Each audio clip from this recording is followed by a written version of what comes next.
자, 마지막 네 번째 다뤄볼 이슈 화면으로 만나보시겠습니다. 혼돈의 부동산 시장 대비 2022년 부동산 대전망입니다. 이제 실전으로 들어가 보도록 하겠습니다. 자, 그간 부동산 시장을 흔들었던 다양한 정책과 규제가 판치던 지난해였습니다. 자, 새롭게 맞닥뜨린 2022년 대선과 지방선거 등 빅 이벤트도 앞두고 있는 중요한 해인데요. 자, 정책적인 측면과 우리가 꼭 짚고 넘어가야 할 다양한 내용들에 대해서 분석해 보도록 하겠습니다. 자, 평론가님. 네. 지난해에 양도세에 대한 기준, 비과세 기준이 9억에서 12억으로 완화가 됐습니다. 네. 자, 매물이 과연 양도세 완화로 인해서 매물 공급량이 좀 나올까요? 정부는 이제는 양도세 1주택자에 대해서 완화를 하면서 이제 매물이 좀 나오기를 기대를 하고 있는데, 사실 시장에서는 다주택자의 양도세를 이제 완화해 줘야지만 사실 매물이 나올 수 있다라고 지금 보고 있습니다. 그럴 수밖에 없는 게 다주택자들이 지금 뭐 퇴로가 없어요. 지금 뭐 팔고 싶어도 팔지 못하는 상황이 있고요. 특히 이런 그 퇴로를 만들어 줘야지만 다주택자 물량이 나올 수가 있다. 특히 지금 본다 그러면은 이제는 그 증여가 많아지는 이유도 바로 이제 다주택자들이 말 그대로 퇴로를 열기 위해서 사실 증여로 뺀 부분이 있거든요. 그러다 보니까 아마 이번 연도에서 이제 다주택자에 대한 지금 뭐 정치권에서 이슈가 나오곤 있지만은 이게 과연 어느 정도 이게 해결이 될지는 아직 미지수다. 그래서 시장에서는 다주택자의 퇴로를 열어달라. 이거야 열어야지만 사실 이제 매물이 나올 수 있다고 저는 생각을 해봅니다. 자, 교수님, 비과세 같은 경우에 1주택자에 한해서 지금 진행이 되고 있고요. 네.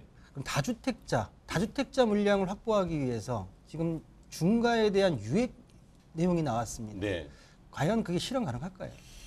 이재명 후보가 만약에 3월 9일 날 대통령이 되면 가능성은 있지요.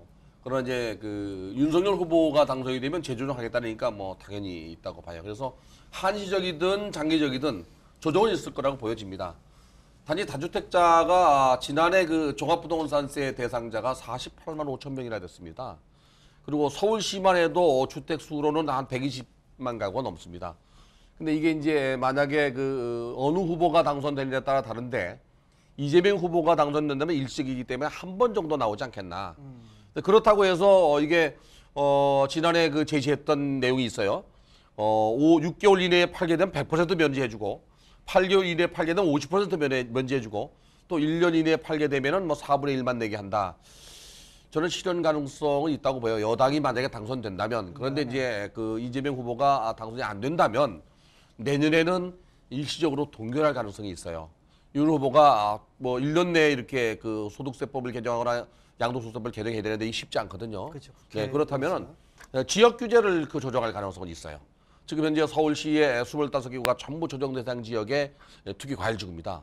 이걸 좀 조정하면은 뭐 세 완화가 될 수 있어서 어떤 방법이든 간에 세 조정은 될 거라고 봐요. 양도세에 대해서는 네. 올해 조정이 있을 거라고 봐요. 있다. 그렇다면 지난해에 그 홍구멍이 났던 다주택자들에 대한 종합부동산세를 좀 부담스럽게 느꼈던 사람들은 이 기회에 양도할 가능성도 있어요. 매도 물건이 나올 가능성이 있어요. 매도 물건이 나온다면 서울의 물건인가 수도권 물건인가 지방 물건인가 중요해요. 대부분 서울이 아닌 지방이나 수도권 물건이 나올 가능성이 있다면 수도권의 집값에 영향을 미칠 가능성도 있고요. 서울의 강남에 집을 두 채, 세 채 갖고 있는 사람 많지 않거든요. 그리고 이제 임대사업자 등록을 낸 게 18만 5천 가구나 되고요.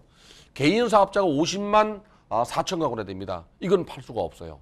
약 한 70만 가구 정도는 매물로 못 나오고, 나머지 아까 제가 말씀드린 128만 가구 중에서 약 한 5, 60만 가구가 다는 아니더라도 일부 나오지 않겠나. 그러면 시장에 영향을 미치겠죠. 네. 양도세에 대해서 비과세 요건과 다주택자들의 어떤 중과에 대해서 좀 알아봤고요. 자, 지난해 10월 이후부터 대출 규제에 대한 부분이 굉장히 지금 이슈가 됐습니다. 자, 올해도 대출에 대한 규제가 지속될 거라고 보여지는데요. 그럼 대출 규제, 여전히 대출 규제가 진행된다고 하게 되면 악영향을 끼칠 수밖에 없는데 어떻게 보십니까? 그러니까 대출 규제가 확실히 효과는 좀 어느 정도 미치고 있다 시장에서 보고 있습니다. 왜냐하면 대출 규제가 일어난 이후로 사실 이제는 매수 심리가 좀 꺾인 부분이 있고요. 그래서 이제 실수요자 중심으로도 사실 이제 청약 시장에서도 뭐 최근에 뭐 송도 아파트 같은 경우에는 이제는 분양을 포기하신 분들이 나오는 이유가 뭐 DSR 규제에 걸리기 때문에 내년부터는 이런 말고 잔금도 그러다 보니까 사실 이제 자신이 없는 거거든요, 사실. 예. 그러다 보니까 이런 DSR 규제로 인해서 계속적으로 이제는 위축이 되는 시장이 위축되는 시장은 계속적으로 갈 것이다. 근데 중요한 건 그겁니다. 과연 그러면은 하락세로 갈 것이냐? 지금 상승률이 줄어든 거지 상승 추세는 계속 가고 있거든요. 특히 서울 아파트 같은 경우에는 최근 민간 부동산 시장에 따르면은 서울 아파트 그러니까 12월 셋째 주인데요.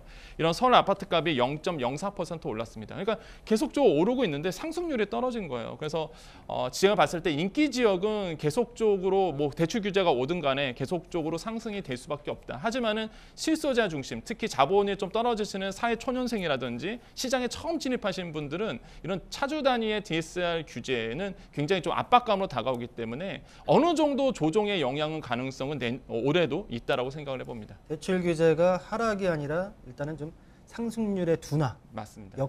에 대한 역할을 했다라고 볼 수 있고요. 네네. 자, 우리 교수님 이제까지 지금 좀 전 말씀하실 때 대선에 대한 어떤 비중을 굉장히 많이 주셨어요. 네. 그럼 대선 아까 말씀하신 이재명 후보 같은 경우에는 규제 강화, 윤석열 후보 같은 경우는 규제 완화, 네. 확연히 다릅니다.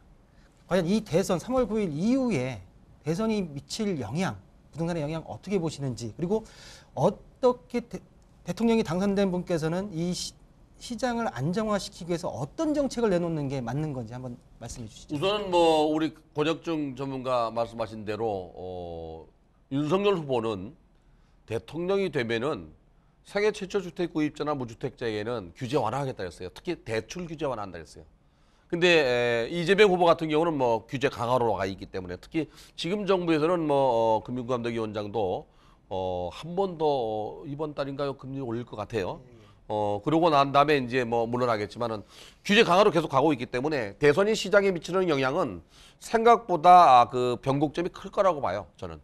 그래서 이재명 후보 같은 경우는 뭐 여러 가지 내놓은 것들이 규제 강화 중에서도 아주 대표적인 게 국토보유세거든요. 땅을 한 평이라도 갖고 있으면 일단은 세금을 물리겠다. 조세로 규제 완화하거나 대출로 규제 완화는 두 가지 방향이에요. 그래서 국토보유세 같은 경우는 지금 실효세율이 0.17%, 보유세가 0.1에서 0.4예요. 근데 이걸 1%까지 올린다면 0.17%에 1%면 6배에 올라간다는 얘기거든요. 그리고 그렇게 그 모은 돈은 불로소득이기 때문에 자본이득에 대한 불로소득이기 때문에 이거를 그 90% 사람들한테 나눠준다는 얘기인데 이건 아마 좀 반발이 있을 수 있어요. 저도 반대하는 입장인데 왜 반대하냐면 10억짜리 주택이 20억 됐다고 해서 20억짜리 팔아서 10억짜리 두 개 사는 거 아니잖아요. 자본이득은 소득이 생긴 게 아니거든요. 소득은 분명히 과세해야 됩니다. 노동의 대가이기 때문에. 그런데 자본이득은 불로소득이거든요, 이게. 그렇다고 하더라도 뭐예요? 이거는 개발 이익이지만 미실현 이익이란 말이죠. 그래서 이걸 받는 사람은 불로소득이 아닌가 하는 그런 생각도 들고요. 그래서 이재명 후보가 만약에 당선이 되면 규제가 강화될 가능성이 높다. 대선 전후는 규제 완화 얘기를 하지만 결국에는 그걸로 갈 수밖에 없고요. 윤석열 후보 같은 경우는 뭐 전반적으로 규제 완화이기 때문에 일시적으로 가격 상승이 기대될 수 있어요. 가격 상승. 네. 자, 이 부분에 대해서 말씀 좀 여쭤볼게요. 네. 이재명 후보에 대해서는 많이 말씀하셨기 때문에 윤석열 후보가 당선됐을 경우에 규제 완화, 일시적으로 가격이 상승할 수 있다. 어떻게 보십니까? 일단은 저는 충분히 가능성이 있다. 만약에 어떤 뭐 야당이 지금 뭐 대통령 선거에서 승리한다 그러면 아까도 말씀드린 것처럼 규제 완화 중심의 부동산 정책이기 때문에 시장에서는 기대 심리가 있어요. 그러니까 지금이 이게 거래 절벽인 이유가 딱 대선 보고하겠다는 분들이 많거든요. 그렇죠. 제가 만나는 다주택자를 만나도 일단은 거래 절벽입니다. 안 팔지도 않고 사지도 않고 일단 대선을 보고 나서 그러니까 3월부터 이제 6월 1일 재산세 기준이 이전에 이 사이에 분명히 이제는 움직이겠다라는 분이 태반이시거든요. 그러다 보니까 대선의 중요한 변곡점은 확실히 맞다라고 생각을 해보겠고 만약에 이제 야당 쪽에서 대통령이 선출이 된다 그러면은 이제 완화 심리, 그러니까 세율에 대한 완화 심리가 있기 때문에 충분히 뭐 부동산에서는 굉장히 다시 한번 자극을 받을 가능성이 굉장히 크다라고 생각을 해봅니다. 자, 그러면 이제 대선 후보에 대한 영향까지 한번 알아봤고요. 네. 우리 평론가님께서 보셨을 때 네. 2022년도 네. 부동산 시장 전망을 했을 때 핵심 키워드 네. 하나만 딱 정해주시면 뭐가 있을까요? 저는 내러티브라고 생각을 내러티브. 해봅니다. 내러티브가 뭐냐면은 이제는 인과관계로 이어지는 이야기, 이야기라고 좀 볼 수가 되겠는데 사실 우리나라의 서울 수도권의 부동산 관련돼서 내러티브가 이겁니다. 불패신화죠. 아마도 이제 사면은 절대 떨어지지 않고 자산 가치가 뛰어. 이게 계속적으로 내러티브로 작용했단 말이죠. 그러다 보니까 계속적인 수요가 있는 것이고, 근데 올해의 이제 부동산의 이런 내러티브가 계속적으로 이어질 가능성은 전 크다고 봅니다. 뭐 대선이 있던 간에 일단은 주요 지역, 뭐 서울 지역, 인기 수도권 지역은 이런 부동산 불패의 내러티브가 계속적으로 이어질 가능성은 여전하다. 심리에 따라 가기 때문에 이런 내러티브가 존재하는 한 계속적인 어떤 우상향의 그래프는 나올 수밖에 없다라고 봅니다. 물론 하락 변수는 있어요. 뭐 금리가 계속적으로 인상기다 보니까 자금이 부족하신 분들 같은 경우는 굉장히 압박으로 다가오는 부분. 그다음에 또 대선으로 인한 변수로 인해서 또 정책이 완화되는 기대 심리가 꺾이는 부분. 이런 부분도 변수로 작용할 수 있지만 기본적인 이런 부동산의 내러티브는 지금까지 꺾인 적이 없었거든요. 그러다 보니까 제가 봤을 때는 부동산 불패 신화는 이번 연도에도 조정을 받을지언정 계속적으로 이럴 가능성이 굉장히 크다라고 생각을 해봅니다. 자, 우리 평론가께서는 2020년 부동산 전망에 대해서 불패 신화 지속될 것이다라고 얘기를 했고요. 우리 교수님께서 마지막으로 한번 핵심 키워드 말씀해 주셔서 정리를 좀 해주시죠. 누가 대통령이 되던 간에 그 금년도의 논란은 지난해 세금 폭탄이었다면 세금 논란이 아니겠나. 이게 보유세가 됐든 양도세가 됐든 종합부동산세가 됐든 금년도에는 계속적으로 그 논란의 대상이 되는 게 세금일 것 같습니다. 세금. 네. 세금에 대해서 뭐 제 정책을 생각에는 취득세나 양도세는 지금 완전 중과세 돼 있고요. 네. 보유세도 지금 계속 오르고 있는데 장기적으로 볼 때에는 자본이득에 대한 과세는 좀 조심해야 돼요. 부동산 시장은 들어오는 문과 나가는 문을 열어놔야 되고 그 안에서 보유하고 있는 사람들은 거기에 걸맞는 적정한 수준에서 이미 늦은 것에 되어 있지만 중장기적으로 보유세를 올리는 쪽으로 간다면 시장이 좀 안정화되지 않겠나. 이게 그 다주택자도 사실은 매각 차익을 바라고 들어왔다면 투기꾼이지만 이게 그렇지 않으면 선의의 그 월세를 받기 위해서 들어왔다면 그들도 임대주택 공급자거든요. 이게 정부만 임대주택 공급하는 건 아니거든요. 민간인도 임대주택 공급자인데 그런 면들을 전부 감안한다 그러면 양도세 중과세는 없애야 되고요. 이거는 보유세에 포함시켜서 중장기적으로 이미 누진 과세돼 있다고 제가 말씀드렸듯이 양도세 다 내고 보유세 다 냅니다. 근데 거기다 더 이렇게 이제 엎쳐서 투기꾼으로 몰고 이렇게 해왔던 그 문재인 정부가 시장을 좀 더 왜곡시키지 않았나. 그러고 이제 지금 또 일시에 또 이렇게 규제 완화하면 그동안 또 세금을 내고 팔았던 사람 어떻게 하느냐, 돌려줘야 되느냐 이런 문제가 있을 수 있어요. 뿐만 아니라 이제 취득세도 문을 열어놔야 됩니다. 그러나 이제 보유세 가지고 세율을 조정하는 그런 그 세제 개편이 좀 필요하지 않겠나. 마지막 한 가지 더 말씀드리면은 OECD 36개 국가 중에서 GDP 대비 부동산과 관련된 조세 부담률을 보면은 2019년도에 우리가 7번째였어요. 2020년도에 지금 4번째로 올라와 있습니다. 아마도 이렇게 그 공시가격이나 공시시가가 올라가면서 세율까지도 이렇게 올라가게 되면 지금 제일 높은 나라가 유나이티드 킹덤 영국이고 프랑스입니다. 그런데 그걸 못지않게 세금을 많이 내는 나라 중에 하나가 되지 않겠나. 그래서 정부는 이 점을 좀 감안해서 향후에 그 부동산 조세와 관련된 것은 논란이 되지 않도록 좀 공정하게 그 국가와 국민을 위해서 세제 개편을 했으면 좋겠습니다.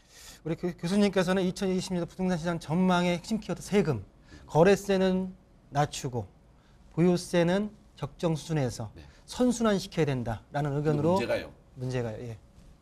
거래세가 취득세와 양도세 아닙니까?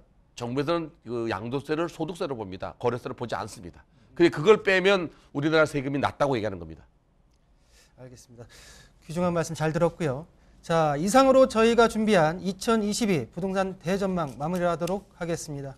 자, 오늘 다양한 도움 말씀을 전해주신 권대중 교수님, 권혁중 평론가님과는 여기서 인사드리도록 하겠습니다. 감사합니다. 네, 감사합니다.